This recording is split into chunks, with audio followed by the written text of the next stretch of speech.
All right, we're back. I don't even know what episode this is, but I'm alone today. I just wanted to do this one alone. It's been a minute, and I had a bit of a weekend. Actually, I'll get into that after. I wanted to talk about something specific. I had watched a video today, and I saw it was this dude talking about Rick and Morty, and there was a line in the show, and I don't watch the show. I've been told by someone that I should really see it, and it's supposed to be really good. And I've actually heard multiple people say that it's a really good show.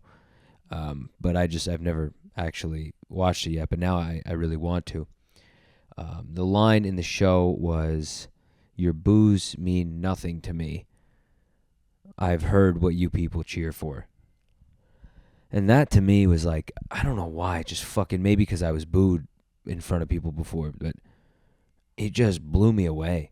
I'm like, holy shit. That's such an interesting way to look at it. Where like, you guys don't know jack shit. And I always tried to live my life like that.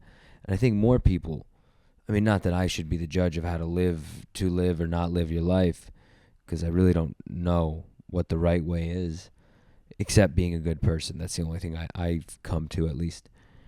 But to just kind of just go, fuck you. Like, you don't know, you don't understand what's happening right now. Like, you're tasting this food before I've finished making it, or maybe you've only eaten, Indian food your whole life, and you have yet to try Greek food. And that's why when you taste it, you go, this isn't for me. Or you go, I don't like this. Not this isn't for me. This isn't for me would be a proper way to respond to it. Because that means you'd be a little more open to like having your palate messed with. Whereas to go like, ew, no, it just shows how closed-minded you could be, And I just, it made me, like, reassured me that when you're just doing your thing and you really believe in it,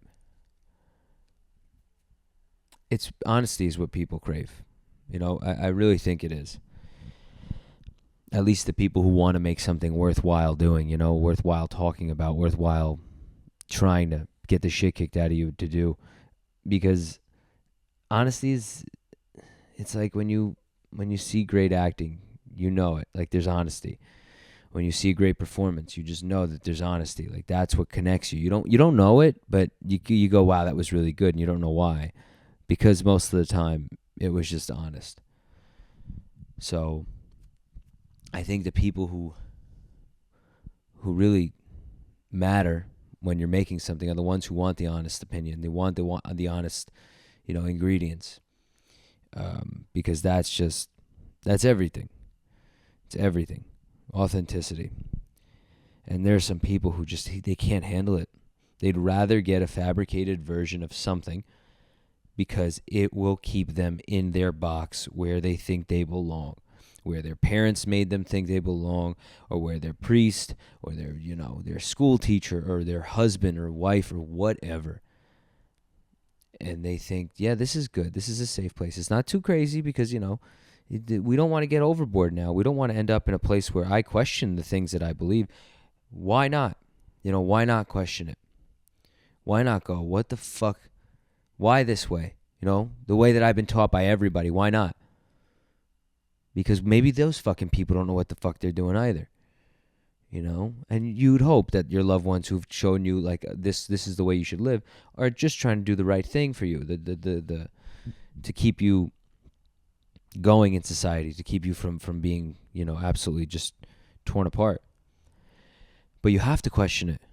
You have to ask them, and like you have to wonder, like maybe the way my parents did things was just fucking wrong. And sometimes it is. I've the way, and I love my parents deeply, but the way that they handled shit sometimes was just fucking wrong. It's not the way I would have done it, at least. Wrong to me. It just wouldn't be the way I'd do it. And maybe they needed to get it wrong for me to get it right. Or maybe I'm not going to get it right, but I'll go in the other direction and get it wrong and find out the hard way. I'd rather that. I think it's beneficial. Like maybe that's what it is. Maybe And if you don't question their way, then you don't know what's right or wrong. You really don't. How can you know right if you don't know wrong? How can you know wrong if you don't know right? So it's really important to take a step back and try to just be fearless with your movements of how you maneuver in the world, you know? Someone said to me the other day, they were like, you don't care what strangers think. You're really like just carefree in that world, but you're really sensitive with loved ones. And it's true. I don't know what's better, to be more careful about what strangers think, I don't know what the right way to live is, but that's the way I've always lived. I feel like it makes more sense to me.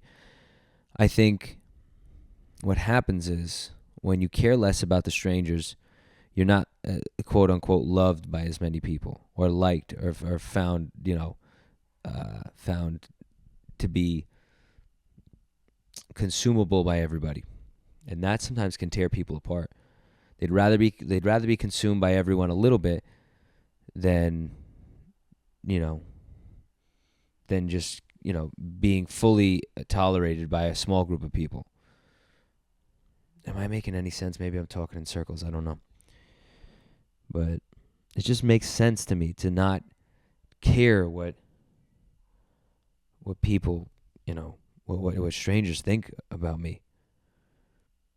I see it'll happen, and I've probably spoken about this already. I see people going like, oh, I wonder if they'll like this. Like, maybe I shouldn't say that. Maybe I should do this. Who cares? Who the fuck cares? Like, you got to look at yourself in the mirror at the end of the day and go, did I do what I wanted to do?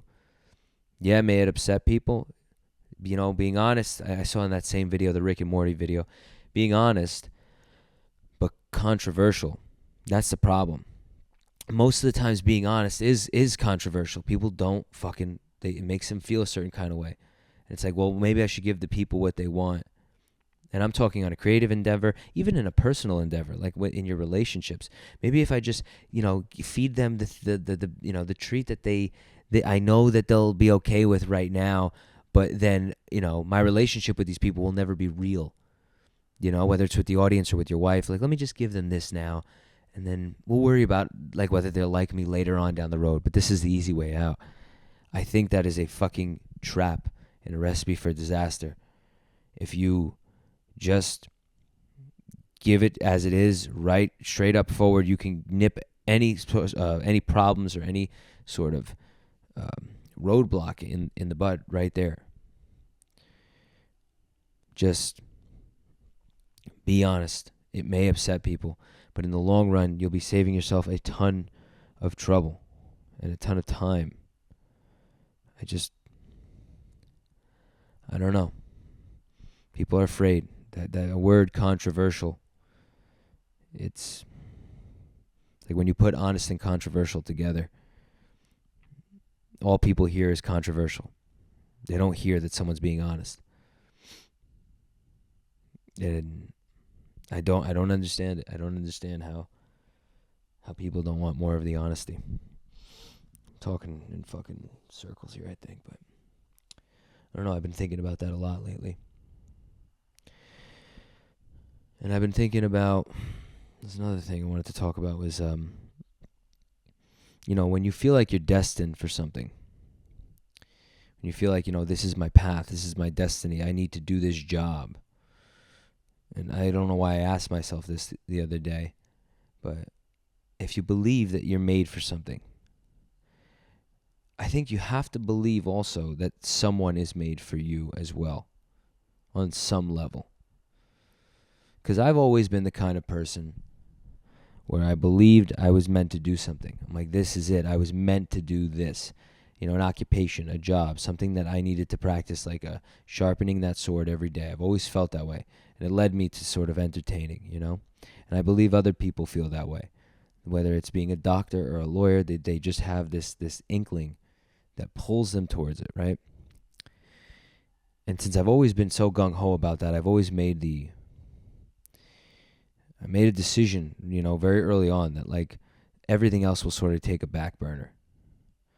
This, if I'm made to do this, that means that the other stuff, like finding a soulmate or finding someone that is meant for you, is not in the cards.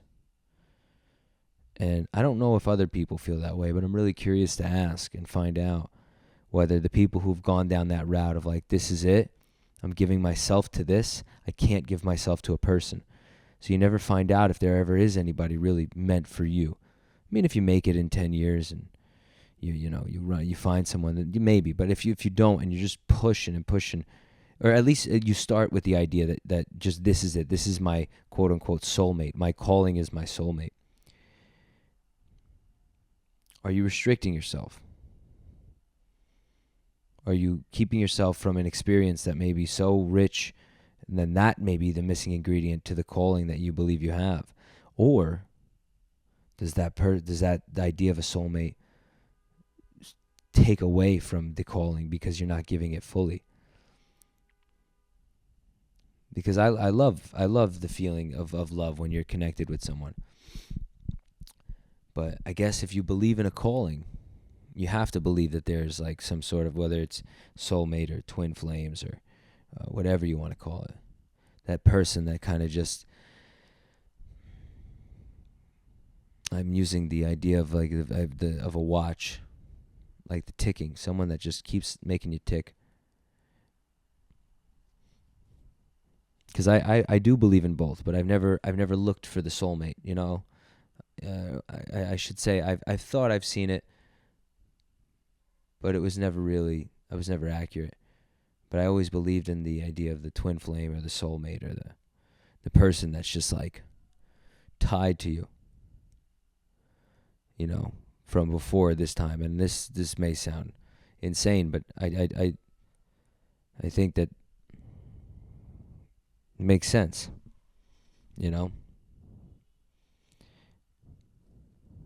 Makes sense that, like, I don't know, all that stuff. I know astrology gets a bad rep,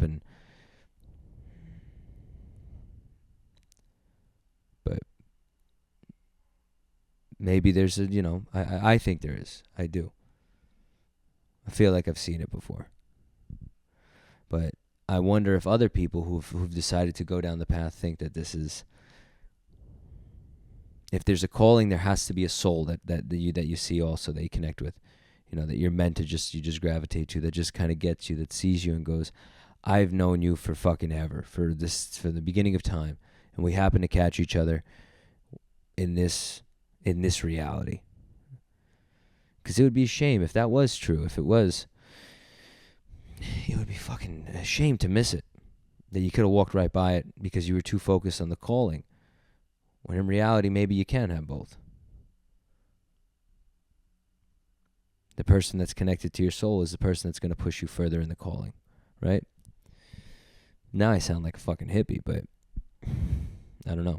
It was something I was thinking about the other day, of soulmates and the feeling of destiny. Because it's the same thing, I think.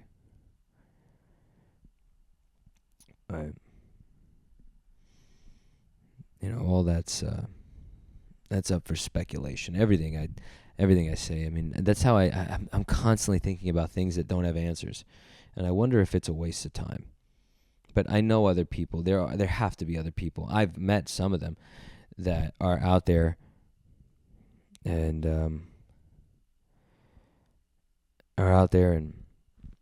thinking about the same things.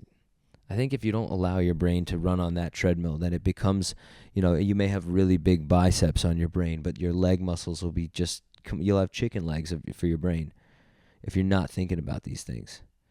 And I think if you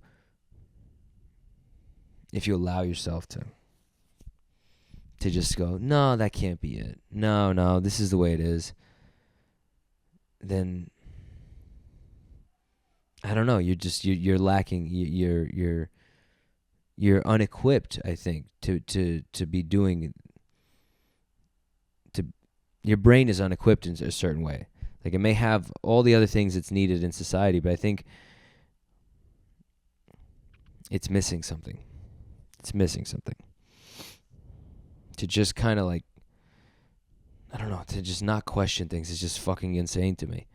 I see it. I see it a lot with people. They know this is God. This is it. The God created Earth, and this is, whatever, whatever. And that's the way it is. And like everything else, no, there's no way that could be it. And like, how fucking closed off and dull can you be? How just ridiculous do you sound? Everyone says I'm crazy. Everyone says I sound nuts. And maybe I am on some level, but like you sound beyond insane. You sound so normal that it's frightening. Too normal. It's like they got you. And now I sound like a conspiracy theorist nut, but I think you gotta explore the other things and not go that's a definite, but you go, hey, you can't rule that shit out. You can't.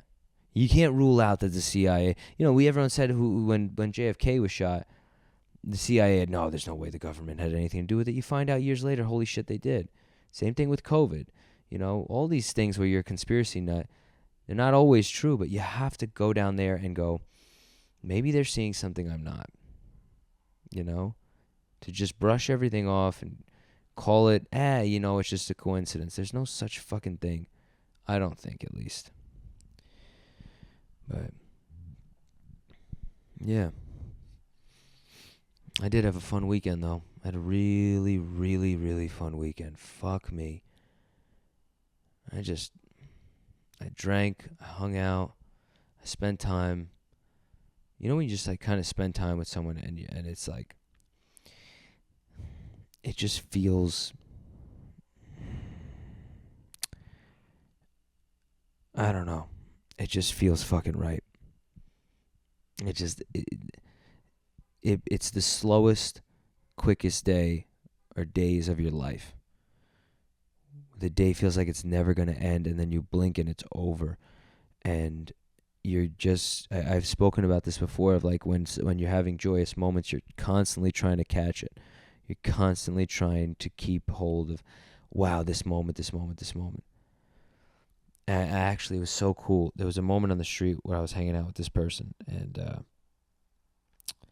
somebody took a picture of us. And it was just, I guess, like the moment, it was just something that felt like just looked right from afar. And this person came up to us and was like, hey, I took a picture of you guys. It just looked really cool. And I was like, that doesn't happen. That doesn't happen. And it's one of those things that it just solidified even more of like, wow, how much fun we were having, that it was radiating off into somebody else, and they were able to see it, and they knew instinctually to capture that moment because of how fucking pure it was, and they needed to get it to us because they knew that we were so in it that they were like, I got to do this for them.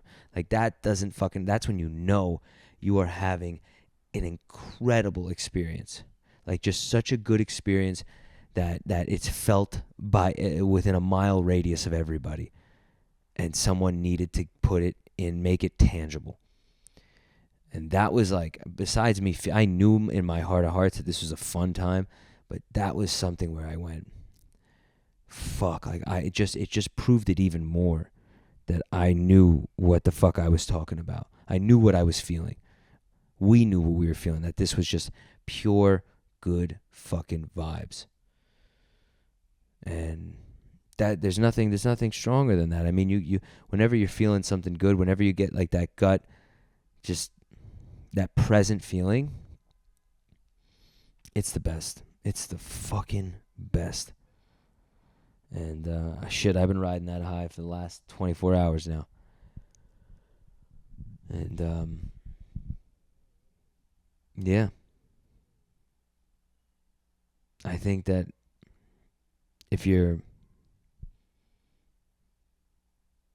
that's really all that's all there is to life. It's just that. Like, I kind of saw, I'm like, and I've had moments like that in life where things are just great fucking time. That's all of this is. There's nothing more to this. It's like, it's that simple. And it's that complex. And usually the more simple, the harder it is to understand, of when you're just grounded in the moment without a care in the fucking world. And you walk away going, wow, I'm rich. I'm filthy fucking rich. Because that was everything that anyone could ever ask for. And, just a moment in time where two souls kind of catch each other. It's cool. And, yeah, man. Everyone's chasing something. Everyone's chasing after something. And sometimes the most beautiful moment is the one where you're sitting on the sofa with your wife and you just kind of have a really good laugh. And you're too fucking dumb to realize it. You're too human to stop and think to yourself, wow, I got it all. I got it all. I know so many people who just allow the best moments of their lives just to slide down their hip and not realize what the fuck they're experiencing because they're too busy chasing shit.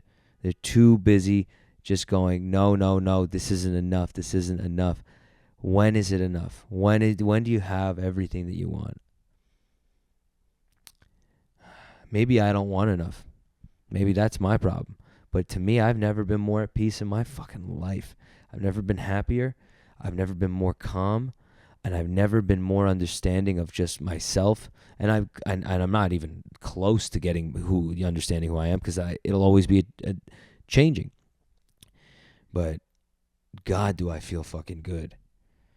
And when you're hanging around someone who's on the same sort of wave, you're like, okay, you get it. But so many people just did. And I get it. You got to pay for your family. You got shit you got to worry about. You got things that are bothering you. But in that moment when you're just hanging, the bill collector's not at your door right there, but your wife is smiling at you like she's never smiled at you before. Or your kid is, giggling about something that about the ball that just fell on the floor in a funny way. And you got to just have a second where you're like, oh my God, that's it. That's what it's all about. That moment of just pure bliss. And the bad moments too, even the bad ones, the ones that are rocky. The moments where you feel like you may lose somebody. Those are important too, because they kind of keep you sharp. Going, all right, they keep you open and aware to the fact of how good of a thing you have. And that if you decide you want to slip up and kind of forget about those beautiful moments, then you're going to lose them. So you got to have some of these rocky moments. If you feel yourself slipping and you're not appreciating this person or this thing or this moment every time it comes, or every good moment that, comes your way, then you're going to eventually just be unappreciative of it, and they'll feel it. And then one day it'll be gone and you'll go, fuck, why didn't I, just look at them a little longer in the morning? Why didn't I ask them how their day was that morning? Or why didn't I do that more often? And even maybe, let's say they don't leave, but they die, maybe you never see them again. And you sit there and you go, why didn't I just enjoy the morning coffees that I had with them just a little more? Why didn't I spend 2 minutes longer every day with this person in silence? And maybe it's never enough. Maybe you're always going to want that extra minute, even if you did give everything you can. But they're going to be gone one day, whether they leave or they die. And appreciating a person's presence, man. I've fucked up a lot of things. I've fucked up. For the most part, I've been a pretty good friend, but I've fucked up relationships before, and I'm from where I'm at now. I'm glad, because it's like, I'm where I'm at. I'm where I'm meant to be. But you're supposed to take lessons of like how to do it with the person that is the right person. And I think it's really important to appreciate someone that's given their energy and their time to you. And understand that it's finite, May end tomorrow. They may just go, I don't feel the same way about you. And that's okay. That's really okay. But at least appreciate it while you have it. Don't expect it to last forever. But appreciate the shit out of it while it's there. Because it won't be forever. Nothing is fucking forever. And that is like the thing I tell myself every day, and I really love it. I really do. Because it makes it that much more precious, that much more fun, and it makes me that much more on my game. You know? Same thing with success. You see a lot of famous people. Jesus, that honking. A lot of fucking famous people. You know, De Niro, I heard him, even though he's a bit of a fucking douchebag these days, has said, he's like, you know, when things are good, stay calm. When things are bad, stay calm. Like, this too shall pass. Don't get carried away when things are really good. Because that's the thing that people don't tell you. They'll tell you don't get carried away when things are bad. Because they go, it's okay, it'll get better. But when things are good, really don't get carried away. Because that shit may not be there forever either. Not maybe, it won't. It won't. You will never be on top forever. You'll never, ever. You know, even if you have the best fucking, like, back to relationship, the best relationship ever, like, they could get hit by a fucking bus tomorrow, God forbid, but just enjoy and appreciate. And I spent my 20s, man, I so much just fucking miserable, hating life, hating myself. I think maybe that's what the 20s are for. I think if you don't hate yourself in your 20s, I think that's I don't know. Maybe I just had fucked up years. But I think it was beneficial. I think it's beneficial to have years of hating yourself. It's like the yin and the yang. You know, in order to appreciate yourself, you got to hate yourself first. And get through that. But yeah, man. Good weekends. Good weekends are hard to come by. When you have drinks and they just never tasted fucking better. You have food and the drinks are ice cold and the food tastes delicious. And you're sitting there and you go, damn. I don't think there's anything cooler. You know? And just taking it for what it is. Beautiful moment in time. Beautiful fucking moment in time. Oh, man. I don't know. That was kind of like mostly what I wanted to talk about. A lot of comedy stuff. I mean, and I wasn't thinking about comedy much this week. It's mostly just good fucking times, man. Yeah. I think maybe that's it. How long have I been going for? 28 minutes? Trying to think about if there was anything else. Oh, well, there was a moment. I had recorded another podcast, but I was high on mushrooms, and I just didn't love it. But the idea, I wanted to talk about rage and time. Well, time, it's like the fact that our time is finite, right? And like you go, I could die, you know, I don't have enough time, I gotta get there. God damn it. Fucking sirens. This is the problem with not having a fucking studio. This is the problem. And this is the problem with living in Brooklyn sometimes. Where was I? The idea of time and the fact that you don't have a lot of it. But when you spend your time on this earth, you want to spend it becoming a master of something, becoming great at something, right? So then, and the only way to do that is by being patient and allowing it to take 10, 15, 20 years, but understanding that your time, that you're going to be dead soon. And that is such a mind fuck to me. Where you go, all right, today may be it. Today may be the last day, so but I have to practice this as if I'll have 20, 30 years to do it and become better and better at it. And it's such a double-edged sword of patience versus the time you have here. And you have to treat time in a very specific manner of understanding that you got to be patient and understand that you will be dead soon. I just keep thinking about that and thinking about it. And I guess it means spending every day as if it was your last. I guess that's what it comes down to, of doing everything you can today in order to wake up tomorrow and do it, and not be sure that it'll even happen. And I don't know, just that idea has just been stuck in my fucking head. Just been absolutely stuck in there. Yeah. And then there was something else about rage. The idea of rage. And that I'm filled with rage. I was as a kid. I still have it. It's in me. But I figured out a way to like tap into it. And you see, everyone has it's like an emotion that's like a superpower. Some people are ultra sensitive. Some people are ultra intuitive. Some people are they're filled with fucking rage. And if you're doing a creative endeavor or anything, honestly, you're trying to make a business, trying to be somebody, a lot of the times that's a huge driving factor. That one little thing that really, that's the emotion that they really, thrive on. That's what gets you to from, A to Z.